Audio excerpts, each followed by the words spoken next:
Assalamualaikum warahmatullahi wabarakatuh. Majua-jua man banta kerina. Pertandakan gelarku Zahratu Syifaizati. Ijinda aku nahkan sada turi-turin iba suku karo nari empa pawang ternaman.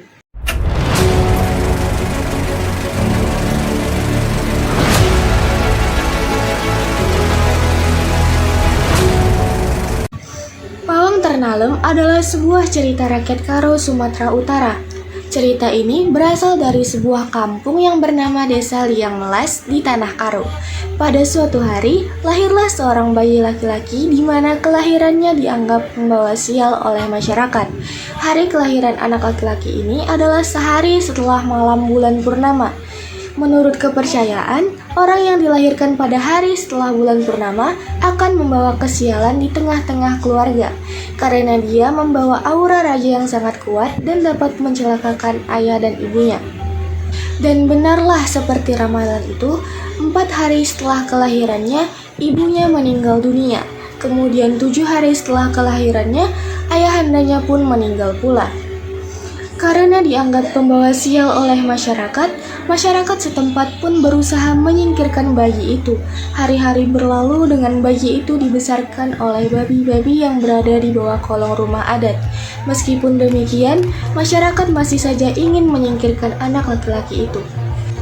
Merasa kehadirannya tidak diinginkan, sang anak pun pergi meninggalkan desa itu dan pergi ke hutan.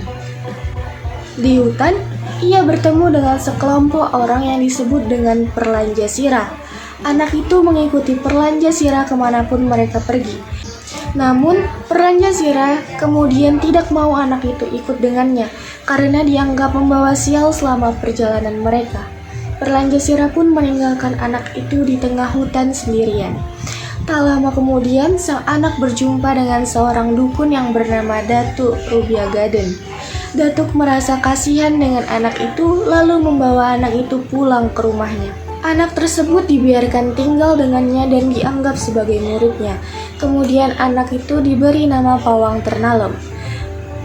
Pada suatu hari di sebuah desa bernama Jenggi Kumawar, terdengar mengadakan sebuah sayembara.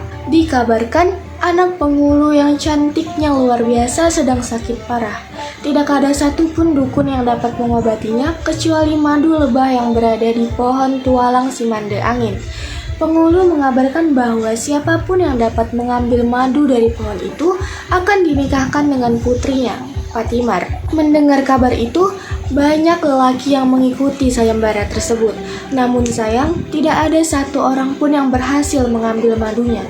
Siapapun yang memanjat pohon itu akan mati karena pohon tersebut dikenal keramat dan ada penghuninya. Mendengar kabar itu, Datuk Rubiagande menyuruh Pawang Ternalem untuk mengikuti sayembara tersebut. Namun, sebelum pergi, Datuk Rubiagande mengubah wajah Pawang Ternalem menjadi sangat buruk rupa. Di sana, Pawang Ternalem berjumpa dengan seorang pemuda bernama Dara. Daralah yang mengantar Pawang Ternalem untuk menjumpai Putri Patimar. Sesampainya di sana, sang putri sangat terkejut melihat wajah buruk dari Pawang Ternalem. Bahkan ia berharap agar Pawang Ternalem tidak akan memenangkan sayembara tersebut. Malam pun telah tiba. Pawang Ternalem ditemani dengan Dara pergi ke pohon tualang Simande Angin. Sesampainya di atas, Pawang Ternalem meniupkan surkam atau suling karo di mana suaranya terdengar hingga ke seluruh desa. Sampai masyarakat percaya bahwa Pawang Ternalem telah memenangkan sayembara tersebut. Kemudian, Pawang Ternalem pergi menemui pengulu dan memberikan madu yang telah diambilnya. Ia langsung pulang menemui Datuk Rubiagande untuk mengucapkan terima kasih yang sebesar-besarnya. Sebelum kembali lagi ke desa Jenggi Kumawar, Datuk Rubiagande mengubah wajah Pawang Ternalem menjadi semula.